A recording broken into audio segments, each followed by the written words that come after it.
Quick note, I do have a more sensical Conlang, but it isn't nearly as cursed, and I accidentally deleted the entire dictionary for it, so that's fun. Greetings, nah? I was actually thinking if CCC3 would ever happen a while ago. Seems like it is happening. This is my first submission to the contest. I just have a couple of things to mention before I move on to the explanation and translation bits. After I watched the announcement video, I have a couple of things to point out. My Conlang mostly meets only the first criteria to be classified as cursed, disturbing, painful, uncanny. At least, it isn't too painful and disturbing, but it certainly isn't too high effort and thought through either. Albeit, it still looks and sounds somewhat cursed, and the process of translation from English or just about any language is probably one of the most cursed bits about it. But still, hear me out.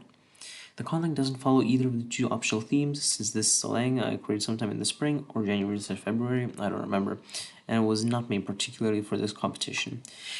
This video should meet the maximum 10-minute exclamation mark, since there isn't too much to explain about the language. I'll capitalize on why later on. That should be it, at least, I hope. I'll add in anything else into the script if I remember. Now, I present to you Ut. Preface. The name was formed in an earlier version of the lang, thus it'd be called somehow otherwise nowadays, but the name stuck, so I just use it everywhere. And yes, I said formed. I'll explain that later on too. The language has no phonotaxics, and stress is usually on the first syllable, unless there's a long vowel, double vowel, where the stress is placed on the first long vowel. I'll start off with the phonology and orthography, obviously. The consonants go like so: p, b, t, d, k, y, k, g, l, m, n, r, f, v, s, z, h, g, h, h, y, l, w. The language also used to have the glottal stop, but it has been since abolished due to reforms and such. I think the most unique sound would be the voiceless palatal approximant, which is pronounced somewhat like yeah. Note that the voiced alveolar trill may also be pronounced as the voiced alveolar tap, like in most languages with the trill, including the two other languages I'm fluent in, Ukrainian and Russian. And here are the vowels. Psych, 5-vowel system go I, U, A, O. Yes, blatant Jan Measley reference. Oh, and it also has U, which is a sound I introduced when writing the script. The language also has diphthongs and triphthongs, but I cannot be asked to list them right now since I don't have a concrete list of them just yet and do not know how to go about constructing one. Here's orthography. Most of the graphemes correspond to the IPA pronunciation, but there are a couple of exceptions, those being C with a dot for y, Q for l, X with a dot for g, H with a dot for h, and J for ya. Funny thing, the last reform I brought into the language was when I was writing the script. I just replaced these characters, Q with a dot and a dotless J, with Q and J, since the lang doesn't have a second counterpart to either of those sounds, thus there is no point to use a modified form of the base letter. Now, we've reached the turning point. This is where you either keep listening or completely ignore my submission. I assume you watched the end. Ut is simply a relax of the English language. I assume that's what it's called. Now, keep listening, and it'll get more interesting as we move on. I'll explain why it's just a relax. I think when I was making it, I wanted to make somewhat functional Conlang without all the complexities of constructing the grammar and such.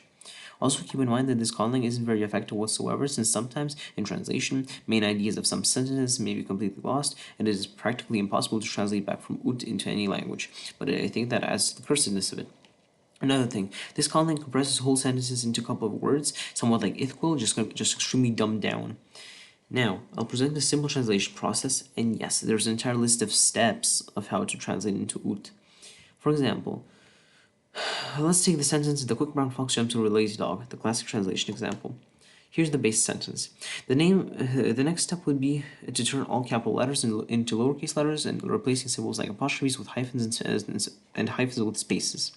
The next step would be to replace all graphemes with the conversion table you can see on screen now. Next step, completely flip the text. Then you'd swap every second word with the preceding one.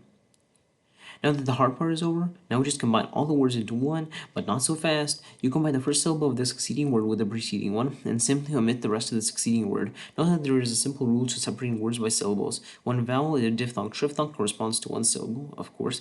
If there is an even number of consonants between two vowels, the first syllable gets one consonant as its coda, and the second syllable gets one consonant as its onset. If there is an odd number, though, the first syllable gets less consonants as its coda, and the second syllable gets more. So, per se, to split three consonants, the first consonant go to the first syllable, and the two others go to the second syllable.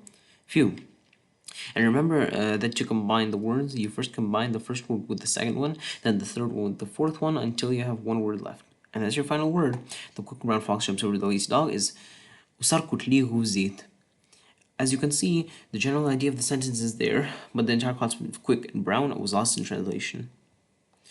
Note that there are rules to how words are delimited. Any punctuation mark in the middle of a text, a comma, period, exclamation mark, question mark, quotation mark, etc., anything not a Latin character, defines that a new word must begin. Paragraph separations also define the starts of new words, but in ut, new paragraphs don't start. Only the last punctuation mark in a paragraph is added to the end of a sentence, after which the new paragraph starts a new word. I really hope that with the way I'm explaining this makes sense. Now, some small grammar notes, and we'll get to the translation bit. You may ask, well, how do numbers work in Ut? The language doesn't use digits whatsoever. All numbers are written in words and involved the exact same translation process as regular words. You just need to convert the English digits into words and translate them using the list of steps mentioned before.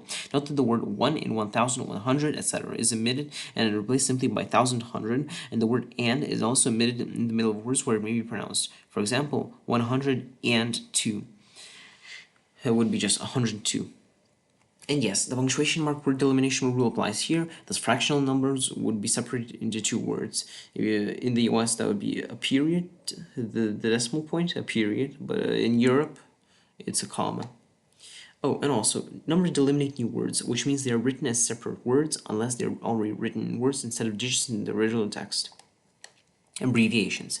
This section includes abbreviations like simple letter abbreviations such as URL. The punctuation mark delimitation rule does not apply here, so an abbreviation like U period S period S period R period would be converted into USSR, as well as characters into the ampersand. All abbreviations are converted into their full forms: URL into Uniform Resource Locator, USSR into Union of Soviet Socialist Republics, ampersand turned into and so on.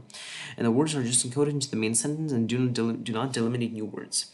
Note that the character like the percent sign after a number would be encoded into the rest of the sentence after the number, or if it's just a final character placed separately. Interjections.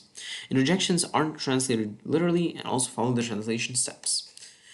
Translating into other languages, all special diacritics are preserved. Translating into other languages with writing systems aside from Latin, I don't know, just you romanize it or something. It literally does not matter which romanization system you use. A weird kink about this language would be that an English sentence, and per se, a Russian sentence with the exact same grammatical meaning wouldn't be translated identically into ut.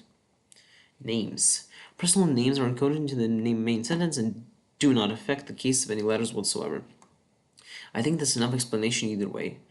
Now, the grand finale, the translation. I realized that I had to keep the translation process to do a gloss, but I deleted it, so you don't get a gloss. Anyways. Gla ogha zha de vudhekeri wit zmeat madmel vujja luvokum udai rejev vuzov muet ma imed udeo mid railis yeh.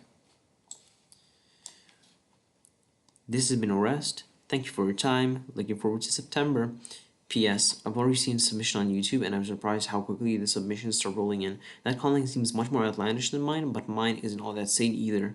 Perhaps I'll make a brand new Conlang, which we refer as CCC4, if that ever happens.